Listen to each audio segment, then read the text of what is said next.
सिर्फ 3 दिन में 100 करोड़ क्लब में शामिल होने वाली बॉलीवुड फिल्म। आलमी सतह पर भी ये फिल्म 150 करोड़ रुपए का हिस्सा पार करने के करीब है।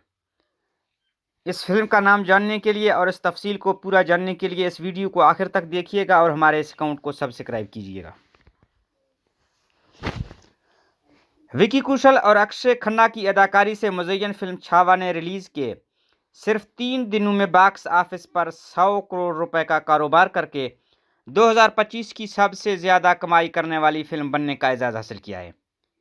इस फिल्म ने 3 दिनों में 119.5 करोड़ रुपए का शानदार कारोबार किया है।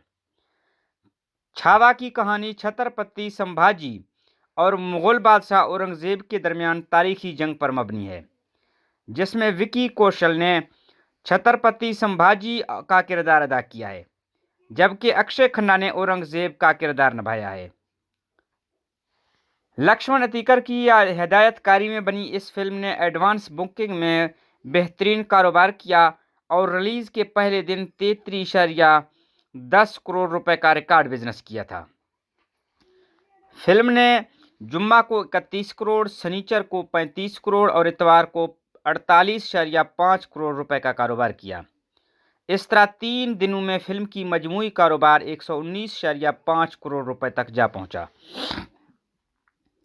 आलमी सतह पर भी ये फिल्म 150 करोड़ रुपए का हिस्सा पार करने के करीब है, क्योंकि इसने 3 दिनों में आलमी मार्केट में 148.95 करोड़ रुपए की कमाई की है। छावा विकी कौशल की कैरियर की सबसे ज़्यादा कारोबार करने वाली फिल्म साबित हुई है, क्योंकि ये इनकी पहली फिल्म है जिसने अपने पहले वीक एंड पर सबसे ज़्यादा कमाई की है। फिल्म की तैयारी के लिए 130 करोड़ रुपए का बजट मुख्तस किया गया था। छावा ने अपने पहले हफ्ते में कई बड़े रिकॉर्ड तोड़े हैं, जिनमें ऋतिक रोशन की फिल्म टाइगर फाइटर 115 करोड़ रुपए, दीपिका पादुकोण की पद्मावत, प्रभास और दीपिका की काल की 2898 एडी, कार्तिक आर्यन की भूल भुलैया 3 और आमिर खान की दंगल 105 करोड़ रुपए के का रिकॉर्ड शामिल है। मज़ीद इस तरह के वीडियोज़ को देखने के लिए और जानने के लिए हमारे इस अकाउंट को सब्सक्राइब कीजिएगा।